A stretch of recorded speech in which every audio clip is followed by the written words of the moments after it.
Hello, and a very warm welcome to Cultural Communication Confidence with me, Victoria Reynoldson. Today, I would love to talk to you about conflict. This is an incredibly important topic and one that sits within one of my pillars in my work, challenging conversations. And I wanted to bring today a reflection on some training that I went on myself for my own development recently.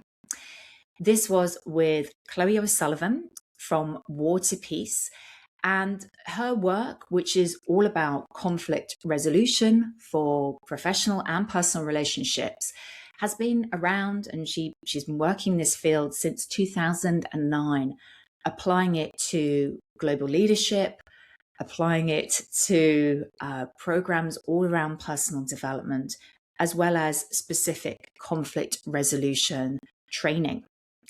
And this training that I went on with her was so powerful that I wanted to share one particular reflection that I had and a very useful tool that I have found myself coming back to time and time again.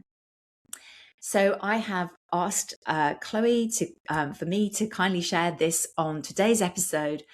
And we're also going to get Chloe along to a future episode to talk more broadly about the War to Peace approach and how it can help in all of your professional and personal conflict situations. So this tool, the Spiral of Disempowerment, I found particularly useful. And it's a way for us to really think about what is happening in a situation where there is strong disagreement or conflict going on. It's a way to give clarity to the relationship, to understand what is perception versus perhaps reality. Often we end up conflating perceptions as truths, and this is particularly challenging in global teams as a global leader when you're also dealing with different cultural dynamics around how people respond to conflict and strong disagreement. And for me, it is something that I'm going to walk you through and give you an overview of, but I'd also like to invite you to experience it as well. And Chloe very kindly has invited you to do that.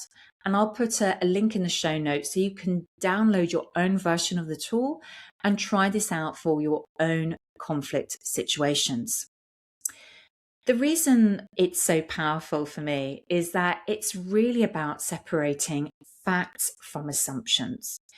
It's helping you to recognize that the way that we're thinking about a situation, the way that we are perceiving it, is shaping what's happening in the situation itself.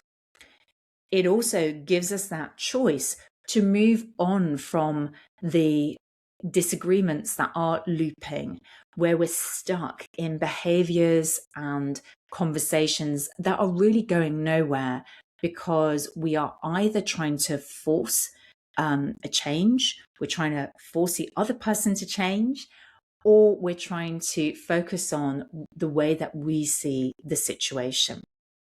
And so I think this is a really brilliant tool for us. And I know from my own situations, from my conversations with my clients, from experiencing this work myself, that unless we address this, the spiral just keeps going.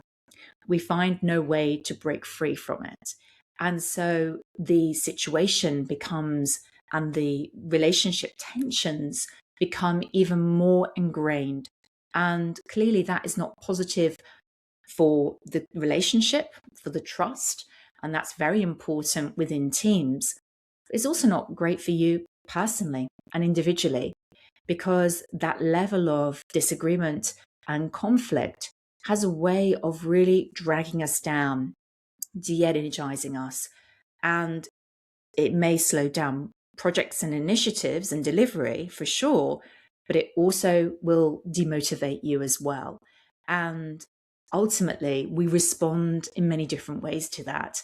We end up avoiding the person or the situation. We disengage. We might even go into it with our full guns blazing, so going into fight mode with that person. So this is why I want to take you through it step by step.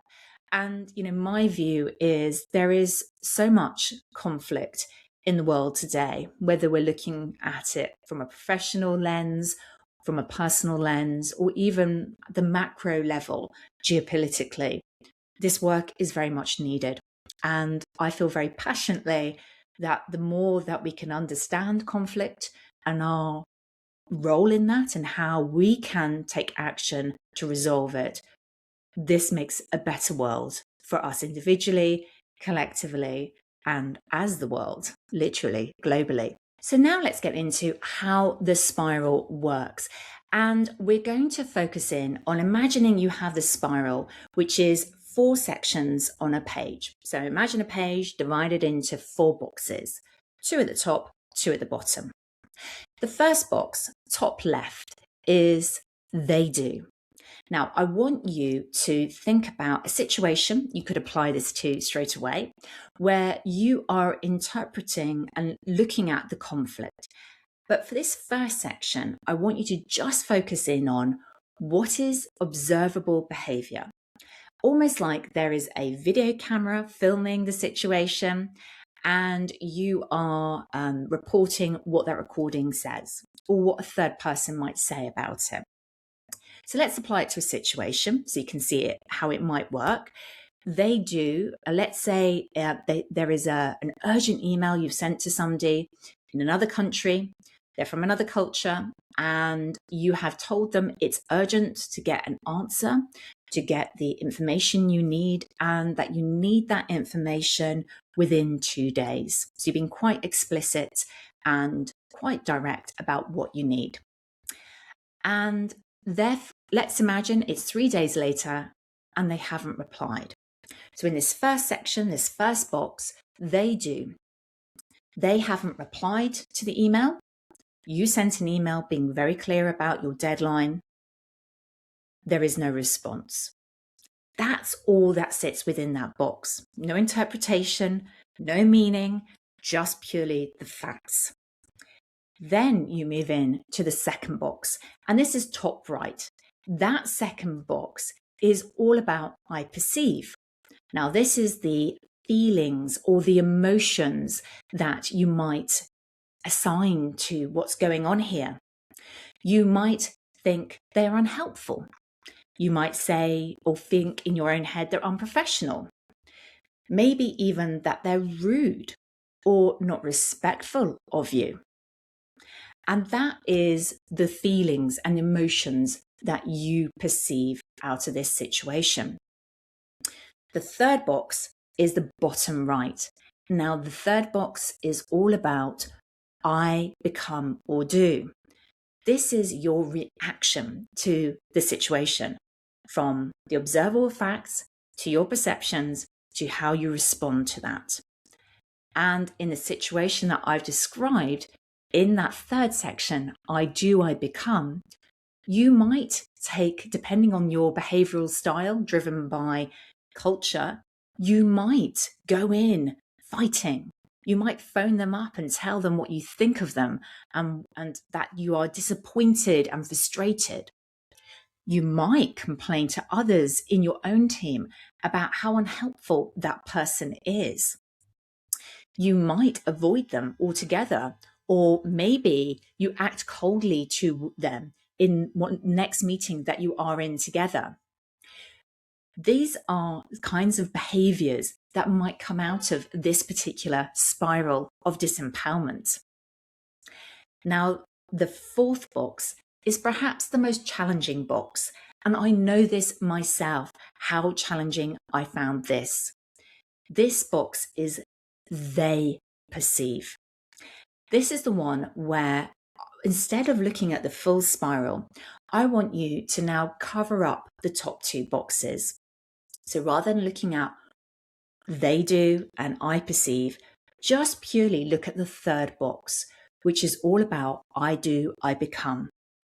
and purely looking at those behaviors, those actions you've written down in the third box, I want you to consider how they might perceive your behavior. Now, just to be very clear here and very open, this box is challenging because when we look at our behaviors in isolation, without the justification, in inverted commas, of what's come before, this is where we realize how our behaviors might be perceived by them. What is our role potentially in the disagreement or conflict? And in the situation I've been describing so far, as an example, if they see us as complaining to others about them behind their back, if they see us as avoiding them or being cold towards them in meetings, if they see us as angry towards them, and maybe culturally that isn't something they're used to, they might perceive us in lots of ways. They might see us as aggressive. They might see us, alternatively, if we're in the more avoidant behavior, they might see us as unprofessional. They might see us as rude as well in our behaviors and immature or even petty. This is a difficult box because this is where we realize the impact of our behavior. And sometimes it's quite a tricky box to complete. In fact, one of the exercises we did do it during the workshop when I experienced this the first time myself was that we got some help from somebody else to help interpret the behavior with no other context behind it. When we realize that loop, when we realize that the behaviors in isolation are perceived by them in a certain way, we realize how this spiral of disempowerment continues, how it keeps looping. Because if their perceptions are purely based on what they see, the behaviors, then that means they start acting and reacting to us in a certain way. And so this is how it perpetuates. It's a spiral that is very difficult to get out of unless we choose something different. And quite honestly, the other thing that it makes you realize when you go through this loop is that when you write down the facts in section 1, they do the very specific observable behaviors, you realize that how quickly we jump to that interpretation and meaning, how quickly we jump to the conclusion without really knowing what's driving it, what's sitting behind that. There could be all sorts of reasons why somebody may not be replying to an email. And I'm sure that you can think of many now. They could have been off sick. They could have had very pressing, urgent, other professional priorities that were suddenly coming in last minute. Maybe they had somebody more senior in the organization ask them to jump onto a special project. Perhaps there were other things going on in their life beyond work, which was impacting them being able to respond to you, such as personal commitments, things happening within their family or with their loved ones, or even within their mental health. We can never know. And I suppose this spiral is also about identifying and recognizing we can never really understand the full picture. So the very final part of this is, yes, going through the spiral, understanding the role we may be playing because we're perceiving and interpreting, but also putting the pause button on and asking yourself, what part of this can I control? And if we're very honest with ourselves, unless we are in a high power distance culture where we are operating in authoritarian mode over others, which probably is unlikely, then actually we can never control the left-hand side, sections 1 and 4, what they do and what they perceive. In fact, we can never really control what they perceive of us. We may try to influence that, but we can't absolutely control that.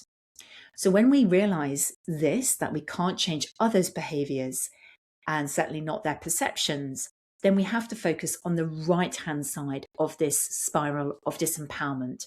that is sections 2 and sections 3, we have to focus in on what we're perceiving in the situation and how we're reacting to it. What is the action or behavior that we are taking? And the power of this in this spiral of disempowerment is recognizing what is within your sphere of control. What is the next action that you can take? So there you have it. That spiral of disempowerment, I know I've jumped into that into quite a lot of detail here today, but for me, it was such a huge aha moment when I did this training for myself. I really wanted to share it with you today. And I felt that it was a very good complement to everything we talk about within Challenging Conversations, that pillar within my work and my book. I would love to invite you to experience it for yourself. And Chloe very kindly has offered that to you. Chloe O'Sullivan, who is the owner of this particular tool and is part of her work, War to Peace. And so I'm going to put a link in the show notes for you to find that. Otherwise, just head over to her website, www.war2peace.com. So the final reflections for you. Really ask yourself, how could this help you, the spiral of disempowerment? Where are you looping in disagreements and conflicts right now, where you would love to find a new way forward? Where are you interpreting behaviors of others and making it mean something without knowing really what's going on? And what's the first thing that you're going to change as a result of this spiral of disempowerment? I would love to know, and I always love to know what you take out of these episodes. So feel free to message me over on LinkedIn and share your insights and learnings. In the meantime, thank you so much for joining me here for this episode. It's great to have you here. Thank you for listening. And really, I hope this makes a huge impact to your own disagreements and conflicts. See you next time on the show.